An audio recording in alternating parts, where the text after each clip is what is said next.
ખૂબ ચાર છે. મને બીક લાગે છે કઈ તરહ હોય ને કશું સાપોલી બાપોલી હોય તો જો વિચારીને ચાલજો મિત્રો, કારણ કે અહીંયા ઝેરી જીવજંતુ પણ રહેતા હોય છે અને આપણે નીચે ચાલીએ તેગડે પગ. જય માતાજી મિત્રો, આજે મારા ખેતરમાં હું આવ્યો છું અને તમે ડાંગર રોપવા જેવું પાણી થઈ ગયું છે અને આપણા બાજુ ખેતરમાં ડાંગર રોપાઈ ગઈ છે. તમે જોઈ શકો છો આ લાકડા મેં વાળ્યા હતા અને લાકડા અત્યારે ભેના થઈ ગયા છે અને તમે લાકડા કાઢવા બહુ મુશ્કેલ પડ્યા હતા અને પાણી અત્યારે ખૂબ જ વધારે ચાયડામાં અને તમે જોઈ શકો છો આ લાકડામાં વેલ પણ વેઠી ગઈ છે. આ છે વેલ. પણ અમે તમે શું ખેતરમાં રહેતા હોય તો જો વિચારીને ચાલજો મિત્રો, કારણ કે અહીંયા ઝેરી જીવજંતુ પણ રહેતા હોય છે અને આપણે નીચે ચાલીએ તેગડે પગ તમે જોઈને ચાલજો મિત્રો, જેથી કે તમારા પગ નીચે કોઈ જીવ આવી ના જાય અને તમને ડંખ પણ ના મારી શકે.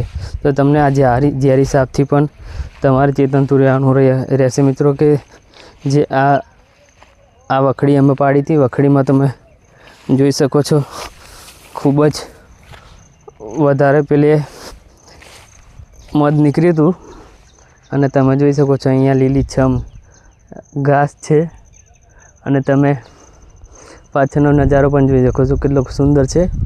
અને આ ધરું વાળ્યું તમને બતાવું કોને ધરું કહેવાય. અને તમે જોઈ શકો છો આ મારી બોયડી છે. બોયડીમાં અત્યારે બોરા તો છે નહીં અને તમે જોઈ શકો છો ખૂબ ચાર છે. મને બીક લાગે છે કઈ તરહ હોય ને કશું સાપોલી બાપોલી. તમે જોઈ શકો છો આ વિડીયોમાં કે આ ધરું છે, ડાંગર રોપવા જેવું થઈ ગયું છે હવે અને થોડાક ટાઈમ પછી ડાંગર પણ રોપવામાં આવશે. અને તમે ખેતરમાં કંઈક અનુભવ જ કંઈક અલગ થાય. જો તમે ખેતરમાં રહેતા હોય તો કોમેન્ટ કરો, શહેરમાં રહેતા હોય તો કોમેન્ટ કરો અને ગામડામાં રહેતા હોય તો કોમેન્ટ કરો. જો તમને ગામનું વેધર ગમે છે કે શહેરનું વેધર ગમે છે કે સિટીનું વેધર, જો તમને સારું વેધર ગામનું ગમતું હોય તો લાલ દિલ ભેજો અને જો તમને સિટીનું ગમતું અને ગામનું ગમતું હોય વેધર તો તમે કોમેન્ટ પણ કરી શકો છો મિત્રો. બસ આજ માટે આટલું જ. વિડીયોને લાઈક, કોમેન્ટ, સબસ્ક્રાઈબ કરતા રહેજો મિત્રો. તમે જોઈ શકો છો આ વિડીયોમાં કે આ ધરું છે, ડાંગર રોપવા જેવું થઈ ગયું છે હવે અને થોડાક ટાઈમ પછી ડાંગર પણ રોપવામાં આવશે. અને તમે ખેતરમાં કંઈક અનુભવ જ કંઈક અલગ થાય. જો તમે ખેતરમાં રહેતા હોય તો કોમેન્ટ કરો, શહેરમાં રહેતા હોય તો કોમેન્ટ કરો અને ગામડામાં રહેતા હોય તો કોમેન્ટ કરો. જો તમને ગામનું વેધર ગમે છે કે શહેરનું વેધર ગમે છે કે સિટીનું વેધર, જો તમને સારું વેધર ગામનું ગમતું હોય તો લાલ દિલ ભેજો અને જો તમને સિટીનું ગમતું અને ગામનું ગમતું હોય વેધર તો તમે કોમેન્ટ પણ કરી શકો છો મિત્રો. બસ આજ માટે આટલું જ. વિડીયોને લાઈક, કોમેન્ટ, સબસ્ક્રાઈબ કરતા રહેજો મિત્રો. તમે ખેતરની તો વિઝિટ લીધી પણ તમને હું લઈ જાઉં છું હવે ઘર તરફ જવાનો રસ્તો. કે તમે જોઈ શકો છો કે અમે કેવા રસ્તા પર ચાલીએ છીએ અત્યારે. આ રસ્તો તમે જોઈ શકો છો, આજુબાજુ ખેતરા છે અને વચ્ચે પાણી છે. તો ચાલો ફટાફટ આપણે જોઈએ.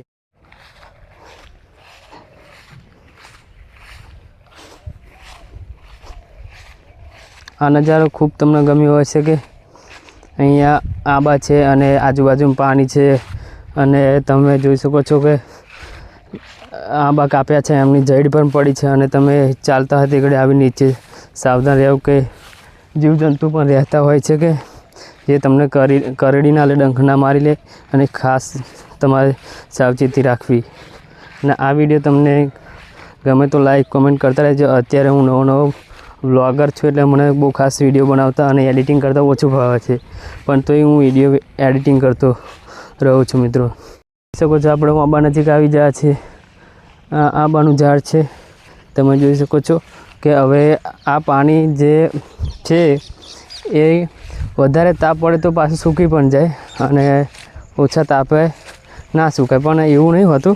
વરસાદ ચોમાસામાં તો ઝાપટા ઝૂપટી કરતો હોય એટલે એકદમ સુકાવાની બહુ પેલી તકલીફ રહેતી નથી, એટલે મોટરનું પાણી લેવાની તકલીફ પડતી હોતી નહીં. પણ જ્યારે વરસાદ પણ 2 મહિનો 1.5 મહિનો કાઢે ત્યારે પાણી લેવાની ખૂબ જ જરૂર પડતી હોય છે. અને તમે જોઈ શકો છો પાણી અત્યારે છે, પણ આપા તમને ટેકરા પણ વચ્ચેનું દેખાય છે, એટલે પાણી ઓછું છે એમ કહેવાય છે. પાણી ખેતરનું વચ્ચેનું કંઈ પડ દેખાવું ના જોઈએ અને પાણી ખૂબ વધારે હોવું જોઈએ, જેથી કે ડોગરને પૂરતું પોષણ મળે અને ડોગર સારી ખીલી ઉઠે છે. અને તમે ડાંગર કરો છો કે તમારા વિસ્તારમાં, કે ઘઉં કરો છો કે બાજરી કરો છો? અમે તો ચામાં ડાંગર કરીએ છીએ મિત્રો. અને આ ડાંગરના ખેતરમાંથી અમે પાક લઈએ છીએ અને એ પાક અમે ખાઈએ છીએ. અને તમે કોમેન્ટ કરજો મિત્રો, વિડીયો ગમ્યો હોય તો. જય માતાજી મિત્રો. તમને નરી અત્યારે બહુ કંઈ જોવા નહીં મળતી હોય, કે કારણ કે પહેલાંના જમાનામાં નરી હતી અને કંઈ રોડ રસ્તા હતા ને. અત્યારે જેવો વિકાસ થવા માંડ્યો છે આ રસ્તા અને નરીઓ કાઢવા માંડી છે, પણ જેવી નરીમાં મોજ હતી એવી અત્યારે રોડ પર મોજ નથી, કે તાપ પણ લાગતો હોય છે અને રોડ તો એ વહેલો મોડો તૂટતો જ હોય. પણ નરી તો છોંયડો પણ આપતી હતી અને લાકડા પણ એ આપતી હતી. અને છોંયડો એટલે કે સારા રીતે આપણે ચાલવાની પણ મજા આવતી હતી, ને રોડ પર તો નરીઓ તાપ જ લાગતો હોય મિત્રો. તો તમને કોમેન્ટ કરો કે પહેલાં નરી હતી એ ગમતી હતી કે રોડવાળું વાતાવરણ ગમતું હતું?